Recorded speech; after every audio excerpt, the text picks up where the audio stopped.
Today we are starting with a course on fixed income securities. This course is aimed at knowing all about the fixed income securities world.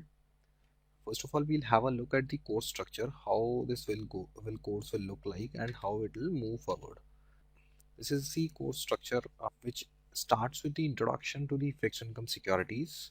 Then we'll cover characteristics of bonds. Bonds are another name for fixed income securities.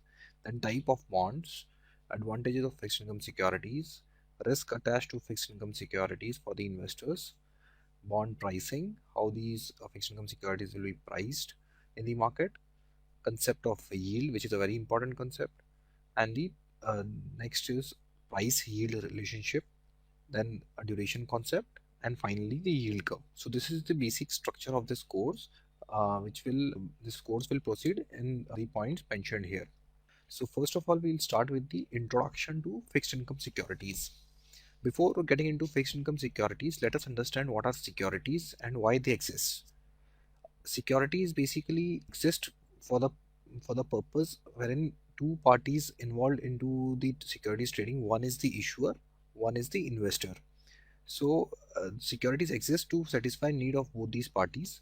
A issuer needs funds to meet their requirements, which may be in terms of business expansion, or for government it may be launching some new projects and all.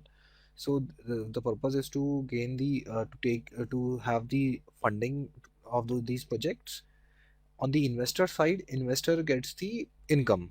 Any securities wherein the investor invests, the aim of that investor is to earn maximum return out of it. So this is why the securities exist.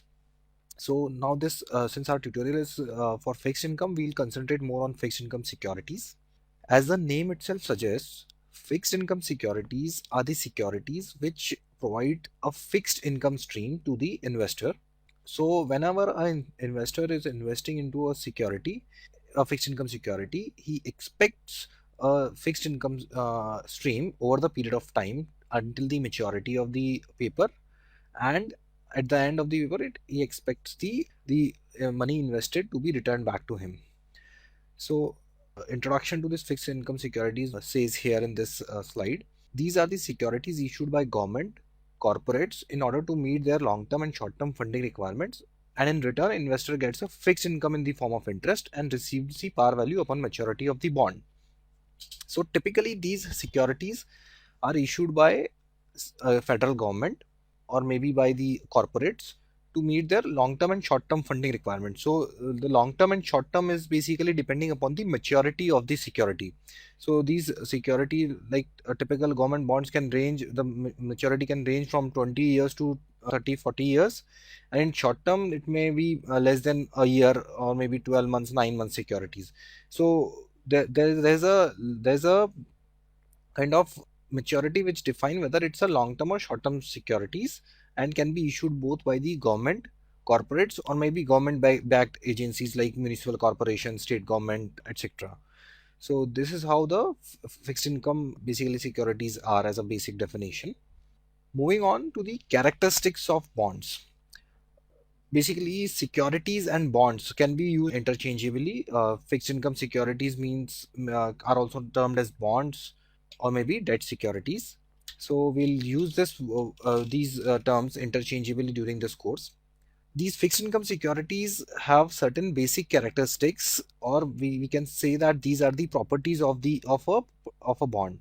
The most important and the basic first property is the coupon.